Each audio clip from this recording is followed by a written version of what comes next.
Have you ever felt like you were being watched, even when you were completely alone? That unsettling feeling that sends a shiver down your spine, making you question every shadow and every sound.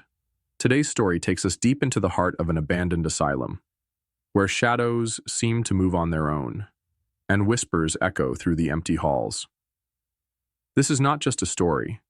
It's a chilling account of what happens when the line between the living and the dead begins to blur.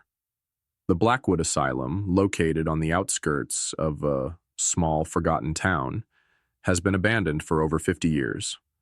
Once a place of healing, it became a house of horrors after a series of unexplained deaths and disappearances. Locals avoid the area, claiming they hear screams and whispers coming from the building at night. But for a group of urban explorers, the asylum was the perfect place for their next adventure. It was a cold October night when Sarah, Mark, and Jake arrived at the asylum. The moon hung low in the sky, casting an eerie glow over the crumbling building. The air was thick with tension as they stepped inside, their flashlights cutting through the darkness. The walls were covered in peeling paint, and on the floor creaked with every step. At first, everything seemed normal, just an old, decaying building. But as they ventured deeper into the asylum, strange things began to happen. Sarah swears she saw a shadowy figure standing at the end of the hallway. When she called out, the figure vanished, but the whispers began. Faint, almost inaudible at first, they grew louder with every passing minute. Mark tried to brush it off, saying it was just the wind.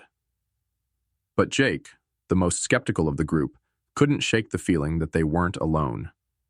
As they explored the upper floors, the whispers turned into voices that seemed to be calling their names.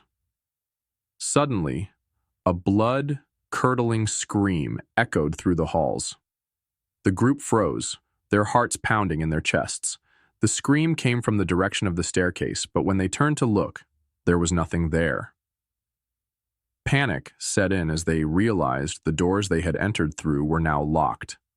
Trapped inside the asylum, the group began to experience things they couldn't explain.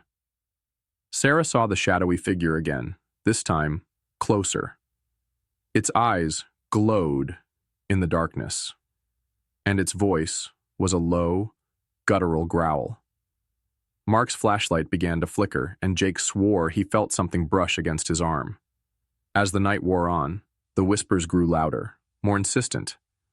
They seemed to be coming from all directions surrounding the group. Sarah tried to stay calm, but the fear was overwhelming. She could feel the presence of something evil, watching them, waiting for the right moment to strike. What happened next is something they'll never forget. The shadowy figure appeared again, this time in the middle of the room. It moved closer, its form shifting and twisting as if it were made of smoke. The whispers turned into a deafening roar, and the group ran, desperate to escape. But the asylum wasn't done with them. As they reached the staircase, the figure appeared again, blocking their path. It reached out, its hand cold and lifeless, and touched Sarah's arm. She screamed, and everything went black. When they woke up, they were outside the asylum, the sun rising in the distance. They had no memory of how they got there, but they knew one thing. They would never return to the Blackwood Asylum. To this day, Sarah swears she can still hear the whispers, calling her name in the dead of night. And sometimes, when she looks into the shadows, she sees the figure, watching, waiting.